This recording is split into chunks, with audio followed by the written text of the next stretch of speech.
RTS Info, Philippe Nanzer. Les mesures sanitaires proposées par le Conseil fédéral provoquent des critiques de toutes parts en Suisse romande. Les cantons romands refusent en effet des mesures nationales indifférenciées qui ne tiendraient pas compte des efforts faits dans leur région. Reste une question. Et si les romans avaient tort de vouloir maintenir coûte que coûte leur plan de déconfinement des restaurants et des lieux de culture? Et la question se pose, Ludovic Croqui, car selon vos informations, plusieurs médecins cantonaux romans ont alerté en vain leur gouvernement respectif qu'il était prématuré d'assouplir les règles anti-Covid.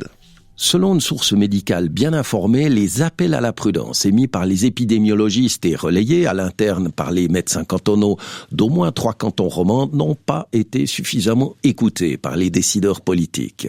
Président de la conférence latine des affaires sanitaires et sociales, le Neuchâtelois Laurent Courte reconnaît que des tensions existaient entre différentes approches, mais il défend le compromis qui a été trouvé. S'occuper de la santé de la population, c'est aussi s'occuper de sa santé mentale, c'est aussi se préoccuper des angoisses qui naissent dans les milieux économiques qui sont aujourd'hui vraiment durement affectés. Et on a cherché donc des équilibres qui sont aussi des équilibres sanitaires, pas seulement liés à l'épidémie, mais des équilibres sanitaires, économiques également. Et on a trouvé ces équilibres, nous semble-t-il, de façon assez constructive et assez performante, peut-être avec quelques concessions sur la maîtrise de l'épidémie. Cette part de concession à faire sur le pur facteur épidémiologique est au centre des négociations en cours avec le Conseil fédéral et Laurent Courte veut croire que l'équilibre trouvé par les romans s'imposera. Le Conseil fédéral nous a demandé de faire ça, nous a laissé faire ça, nous a invités à faire ça. Il doit aujourd'hui respecter ça. Réponse attendue demain donc du Conseil fédéral.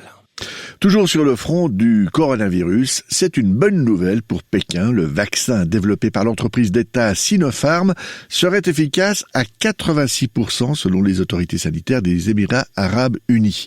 Premier pays à valider le sérum chinois, les Émirats sont l'un des nombreux terrains d'essai de la Chine. Et ce premier résultat est un pas supplémentaire vers un usage global de ce vaccin. Michael Pocker, vous êtes à Shanghai. Les autorités se sont en effet engagées à faire de leurs produits un bien public commun. Oui, disponible en quantité et à prix abordable avec si nécessaire des soutiens financiers pour y accéder. C'est l'objectif de Xi Jinping qui rêve de frapper un grand coup en contribuant à enrayer le Covid-19 dans les pays les plus pauvres. Les 86% d'efficacité annoncés par les autorités émiraties sont certes en dessous des plus de 90% atteints par les occidentaux Moderna et Pfizer, mais le taux n'en reste pas moins élevé. Et puis, contrairement aux concurrents évoqués, le vaccin chinois recourt à une technique traditionnelle consistant à injecter un virus affaibli ou désactivé. Un avantage en matière de production et de conservation qui pourrait faciliter sa production. Alors Sinopharm n'a pas commenté l'annonce des Émirats arabes unis. Dans l'attente des résultats issus d'une dizaine d'autres pays tests, l'entreprise refuse de publier toute donnée détaillée. Un manque de transparence dénoncé par certains au moment où ce même vaccin a déjà été administré à plus d'1 million de personnes ici en Chine. Jonathan Stoy, virologue britannique. Je veux voir l'ensemble des données et on veut pouvoir voir les détails des études en cours.